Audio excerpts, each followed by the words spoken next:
mayambu ahanamuktada ikok nonna taram ukjari ekhona ngasisu miyamgidamukta puruklakchari ekhona thajarak warida ningthol amana taramatho suba tangka ngasiga tangka asidana warisina kari oiriba kari hairiba habado mayam punamangna warisina muktaminarasi hojik tabirasi ekhona pujarak warida ningthol amana taramatho suba tangka ngasidi rojiyam di saitam wari sanaraktaba pau phanaraktabasu matam yamna kuire adubu rojinadi mangona yamna toina pau phonaba wari sanabasu adum honajai upai leite saitam mahakti mangondagi lapthoke khanna adum lapthokhrabane atopa ahenmen nupisu adum koikre khangnakre punamasing asi khang matamda roji hena wajarame mahang matomta wahang kayamda hangjai aiga maga saunakibla leite waraunakiba leite kari maramgidabaktano mani phamdagi lapthokliba hoi chume ahenmen nupi kaya amadi mahak thengnaramani aina panglubadagi man haiba khudimak aina yaki hojikti mana iga thamaibu lobikre aduga hojik namak karigino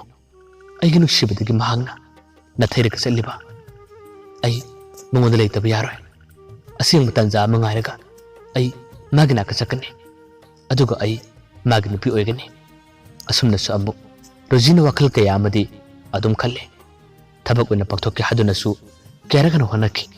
adubu ngamkide mimangda haidokpi yadaba tamthokpi yadaba wari oibana roji jamna wana khangki kanadabu haigani kanadabu tamgani mana wari saruni pautamuni adubu ataba sing adunasu kari khankini mabu laknarakadra natraga mabu lungnarakadra asi khalobadasu roji jamna waki adubu saitamga maga wari sananaba pau phonanabu honabadi roji kadamda lepkide marak asida roji mamadi karimata khangdabana hanagi hanani napal kari magi machana pidi ngaujaba pamjaba nupa kaya amna lumba lakpada paisa paiba ina khunami oramba tarabadi mama adudi adum yarame adubu rojidi mama na toriba thabak singase amata pamdre saitamgi wahauda kuthima phangkibasina ma khojikti kanaguma nupa amata phauba khangna gi nusinagi habigi wakhalsu kirimata leiba natte mana matam ayamada khalliba saitamgi wakhanne karama matamda aiga magu unagane aiga magu ori sagani habasini rojina toina khalliba asumna nongmu nongmagi matam kaya amasu adum hoki wakhan yamna hena khallaba saba thakpa yaraktrabada ngasidi roji magi sakphamsu adum kashilae nupa makhoigidi iremti leme masida bangja horiba masida waja horibadi nupi makhoitane rojina saitambu magi leigadabu nupani khanduna saitamna haiba khudimak punna yaki hojigna makhoi ani kaina reba kana sida thokiba thodu singa dig maramda ningamdaba macha kaya ama adum phawre asumna mana wakhan khalakko matamda su karigumba tanjada jotingi wakhalsu amu khalle jotingi icham chamjaba magi thamoi singa matau kaya adabu roji tamna tamna su nisinglae jotin makhoi anidi khanakiba sonakibasu leikiba natte mamana ngakiba mamana pamdabagi matau kaya aduna mahaksu mamagi tum inkibane adubu mamana pamjariba mana suyariba nupasinati mabu ta tawbiramba magi nusibabu lawbu yaba lawbikhraga hojik lapthokiba matam asida roji mamangi wari kaya amabu ningsing masi masida phamlaga adum kappa hore asomda kamdori jotindi magi nawna nusijabi sandia magi damakta oinadi isona thabirakpaga chap mane makhoi anise loinaba punna matamda amana bagi thamoibu masak munna khange sandia su jotingi apamba mana kari haiba matamda mana kari pamjaba punna khange aduga jotin chu chap mane makhoi anigi nusinaba asidi tasenama angakpane jotinnasu sandiabi yamna khalle adubu mana khaliba asidagi sandiana jotinbu khanbana saruk chama chama hele lairba masa oirbasu paisa paisa daba tarbasu sandiagi thamoidi tasenama jotin mafamna yamna ina khulle mana ngamdaba kari mata leite मागी ममानबिसिंग कइनोमता चानब तारबसु नत्रगा सक्चा हाइजानब कइनोम तोरबसु जोतिनबुदी अदुम कोरमे अदुगा मखोइग ममानबिसिंगदा लोइना जोतिनबु मसक खंगना हल्ले संध्याना ngasi phawbada maga loina rakwa matamda wa mata phawba lotte loina haidoe masak phajaba nupa singna chungaujaba nupi oibana kanagma nupa amana mabu nuksiba pamjabadagi sandhya da halakpa tarbasu thangnabu numitta sandhya na jotinda adum haidoe takthoe asimangna magi thamoi singa mata wasidasu jotin hena kalakje magi nusijabi nupina asumna thamoi yamna sengwada जोतिन न मतौ करमना मंगोद वालोट पंगमगने मागसु करिमत लोत बताबने अरोन ले बतारबसु पुन हाइदोक बताबने लोसु लोत किदे पुन हाइदो ए असुमना मथंगी नुमित कि नुमिदांग अमदा मखोय अनि phone वरि सने मतम मदो नुमिदांग पुंग निपान मखाइरोमदी खरे हेलबने जोतिनना मागी फमंग लोंग हेपतरगा संध्या मखोय अनि वरि साबा होरे वरि साबा होरकपा मिनट मंगारम दंगारिंग मतम सिदा जोतिन खोइ थांगनबदगी नुपा अमना जोतिन बुकोरे जोतिन सु वरि सरमदो लेबलगा संध्या धारे संध्या नंगाक पाइरमो असोमद कनान मकोरको माले अमुक थोगे असुमना हारगा मागी फोन अदुबु फमुंग थलम्मे अदुगु जोतिन मपालम थोरे संध्या सु हारगा नहावरे जोतिन बुकोरलिबदा मखोइ थांगनबदगी कका अमने कका अदुग मंगोंद फमलगा मागा वरी कया म सारक लेरे गाक्तनि मतुंगदा कका अदुग नुपिसु थोरलगा जोतिन मखोइ अहुममु वरी सारे असुमना वरी अदुम सारक लेखबदुना जोतिन तसेना काउकी मागे फोन अदो संध्या मखोइ अनि वरी सानरमने संध्याना फोन पाइहौरी हाबदो माग वखल उरुदे फना कुइना पुखाय मरोम खरे हेलब कालासिदा जोतिन तमन सिलाए हाइमा ऐद माग वरि सरमने अस पुंकाउ काउख्रेदना फोन तम उद्रिबने ऐबु सरम तारे असुमना खल्लगा जोतिन कका अदुगा मखोइ अहुम वरि सारिबदो यामना थुना लोइना होनरमे अदुगा मा खोजेक्ति यामना थुना युम तम चलक्की युम योरे मागी मोन थक्ता लेरिबा फोन अदु लखल्लगा संध्याना फोन थमक्रबरा हादुना जोतिन येंगे फोन थलमद्रे कोलोरी साकेबगी मिनेसु यखै मथुरुम चलमले जोतिन यामना फिंगना संध्या बकौए हेलो संध्या ताब्रा असुमने हे करपगा संध्यासु अदुम खुमलए ताये संध्याना दुनु खुलपदा जोतिन मागी थमोइनुंगदा करिगुबा इलोट खरदी अदुम फाउकी संध्याबु महांगना खंगनु नुसिबा अमसु फाउरखी ngасai makai मखोइ थांनबा कका अदुगा जोतिनदी वरि सारग लेरुबने यामना कुइरोय न्याक्तने हरमलगा थोकिबने संध्यानदी माबु यामना खंजबा थाजबा दुना जोतिन हलक्त्रि फावबा फोन थंबा तोदना संध्याना माबु अदुम गायरग लेरमे मसिदने जोतिन माबु यामना ngौजरिबा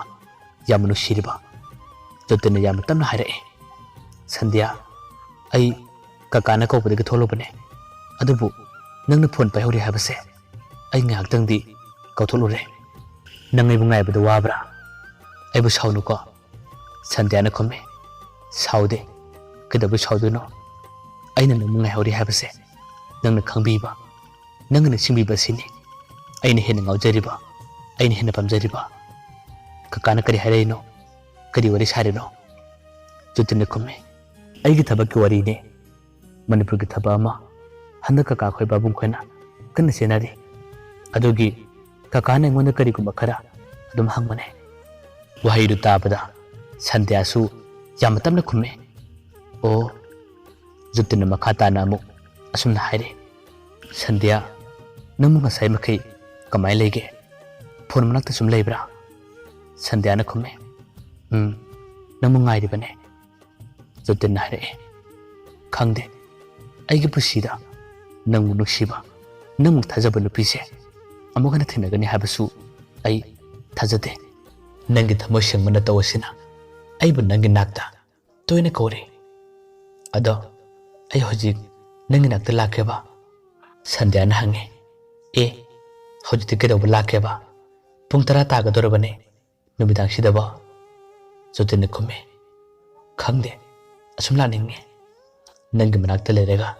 नंगी नाक्ता फमलगा वरी कया अमा साबदो अदुम पामे अदो आई कैनोमता हंगेबा संध्याना खुमे कई वानो हंगो जोतिन हायरए नुसिनबा नुपा नुपिसे मखोय अनी की मपोंग नुमित अबदा पूर्णिमा ओइबा तारबा हाइदी नंगी नपोंग नुमित खंगदे आइगी पोंग नुमित खंगदे पूर्णिमा ओइरबदी नुमितुदा अखोयना उनरबदी थुंगनै हायने असिबु सुमराबा संध्याना खुमे सुमेदा हायने अदुबु आइसु सबसाना खंगदेदा जोतिन नमा हायरए अदुदी नंगी नत्रगा आइगी इपोंग नुमित अबदा पूर्णिमा ओइबा तारबदी उनसिरा संध्याना मखुमे होय उनसे नंग आइदी थुंगनदोब लेरबने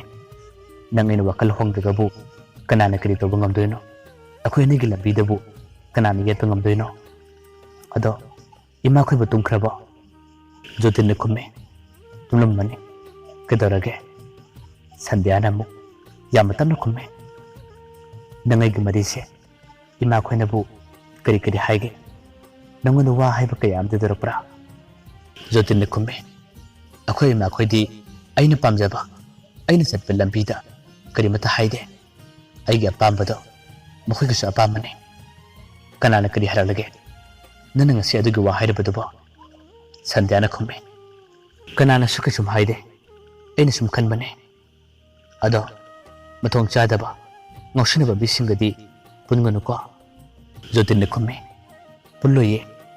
अइबो दुगुमा तौब्राने संध्याना खुमे तौदे नंगदी अइना हायजबो वासु लोइना ताबी अइना सि पामदे अइना सि तौबिगनो हायबसु अदुम याय नाका लोइनाबा नाका नुसिनबदगिने अइगे पुसि असिदसु असेंग मनुसिबा हायबसे करिने मसक खंगलिबा ना अइमोंदगी लाथोकनुको जोतिन खुमे लाथोलोये मतम से थेंगदोरे नंगसु तुमनबा तौरो अदो अइदी हन मरकसे याव खरा थेंगे हयेंग अयुक पुंग मरी ताबा अदायदा नंग मिसिंगबा तारबदी अइमोंदा फोन तोरकेरा संध्याना खुमे अइना मिसिंगलबदी अइ हौदोकपिरके असुमना हायनरगा मखोय अनी अमुक फोन थमख्रे संध्यादी जोतिन हारिमलिबा वादो काउबा कौबा लेते नोंगलकले पुंग मरी तरमदा अदायदा संध्या मिसिंगले मिद हेसिंगलपगा जोतिन मांगना फोन तोरमे जोतिनसु रिंगदु लाकपदगी फोन ओकले संध्याना तमना हारे हौगलो नोंगाले जोतिन खुमे हौगलगे असुमना मखोय अनीगी पुसियसे यामनु सिनना अमना हायबसु अमना ताबा अमना हायबसु अमना याबा अदुम तोर तोरक लाकपदना नसिदी संध्या अमदि जोतिन मखोय अनीगी नुसिनबा मतम फन्याम कुइरगले मतम अयामदि जोतिनना संध्यागी मतेंग पांगे अदुबु माना मतेंग पांगबदगी संध्याना मागिदमक तौबीबा मागिदमक हेना खनबीबदना सरुक चामा चामदी अदुम हेलग लाकले नोंगसु जोतिंग ममादो कन्ना नारकपदगी हॉस्पिटल पुखल्ले संध्यासु माग ममा नारे पाउ ताबदगी मसागिदी पैसा याम लेजदबना ममानेबिसिंगदगी पैसा पुरगा अमदी मखोय ममागिदमक्तसु चाना थनबु पुसाई कयाम संध्याना लेरेगा हॉस्पिटल तमना पुरग लाखे अदुगा माग ममागिदमक्तसु सेवा तौदुना मतेंग कियामा पांगले संध्यागी पुक्सेल नाग थमोय असिदी जोतिंगदी तसेन मंगावफमने मतौ तमफमने असुमना मखोय अनीगी नुसिनबगी मरियसे हौजिकती जोतिंग ममानसु फजन खंगले मानसु यारमे संध्यागी इंग तपजबा मसक मतौ फजबा असिदसु नतना थौगलोन बेबार कायदबा पुक्सेल चावबा मतौ कयासिना ममानसु हेना पामे इमुंगी मिसिंगसु याबा अदुगा मखोय अनीगी नुसिनबसिना असुम असुम चेसिलकु मतमसिदा मतम खरगी तुंगददी नोमगी नुमिदांग अमदा रोजिना जोतिंगी नंबरदा कॉल तोरक्की मतम कुइरबगी तुंगदा असिना अहानबने रोजिना फोन तोरक्पा रोजीगी नंबरदी जोतिन खंगे मागी नंबर कखरबसु अदुम चिन्फा पुरगा लेबनिना नंबर अदो खंगे अदुमना रोजीना फोन तौरक मतमदा जोतिनसु फोन पैखले फोन पैखटपगदी रोजीना हरे अइबु खंगलिब्रा अइबु निसिंलिब्रा जोतिन खुमे खंगे निसिंगे वही से हरकपदा रोजीना मखुमे अइ नंगोंदे याम लाले अइबु तंगाकपियो रोजीगो हाइदो ताबदा जोतिन करी हाइना खुमगनी करी फिरिब लेपकनी bayam ba rebada amukana khurumjari